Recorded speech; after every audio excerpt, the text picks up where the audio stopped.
శ్రీకాకుళం జిల్లా పలాసలోని శివాజీనగర్లో దళిత మహిళకు చెందిన ఇంటిని రెవెన్యూ అధికారులు కూల్చివేశారు. క్రమంలో రెవెన్యూ అధికారులకు దళితులకు మధ్య వాగ్వాదం జరిగింది. పరిస్థితి ఉధృతంగా మారటంతో రెవెన్యూ అధికారులు అక్కడి నుంచి వెళ్లిపోయారు. సీతారామనగర్లో తమకు 2009లో పలాస రెవెన్యూ అధికారులు భూమికి పట్టాను మంజూరు చేశారని బాధితురాలు నాగమ్మ తెలిపింది. తమకు ఇచ్చిన స్థలంలో అప్పు చేసి రేకుల ఇంటిని నిర్మించుకుని ఉంటున్నానని చెప్పారు. కొంతమంది రాజకీయ నాయకుల ఒత్తిడితో పలాస రెవెన్యూ అధికారులు ఇల్లు ఖాళీ చేయాలని హుకుం జారీ చేశారని వాపోయింది. మంగళవారం మధ్యాహ్నం ఇంట్లో ఎవరూ లేని సమయంలో రెవెన్యూ ఇన్స్పెక్టర్ నిరంజన్ జేసీబీతో ఇల్లు ముందు భాగాన్ని కూల్చివేశారని బాధితులు ఆవేదన వ్యక్తం చేశారు.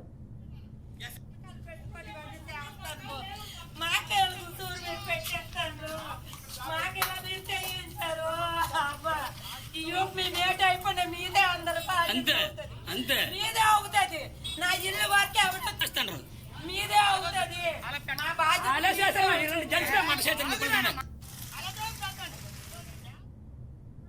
వెళ్ళాము, లోకేష్ సార్ దగ్గరికి వెళ్ళాము, ఈసీ గారి దగ్గరికి వెళ్ళాము, శివాజ్ దగ్గరికి వెళ్ళాము.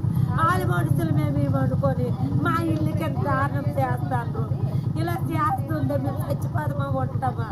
మేము ఉండము, మేము బ్రతకము. మాకు ఈ సావులే జాగ్రత్త మాకు పెట్టాయి. ఈ సావులే మేము ఉండము. మాకు ఇన్ని బాధలు పెట్టినందుకు మా ఇల్లు దొరకదు 10 సార్లు తోయడానికి అప్పులు చేసి కట్టేస్తున్నాము. మా మీద ఎంత పోరాటం పెట్టారో అందరు కొడుకులు నిండిపోయి దగ్గర లేదు, దూరం లేదు, జాతో లేదు. మాకు ఎప్పుడు మా ఇల్లు తీసేదరనుకో.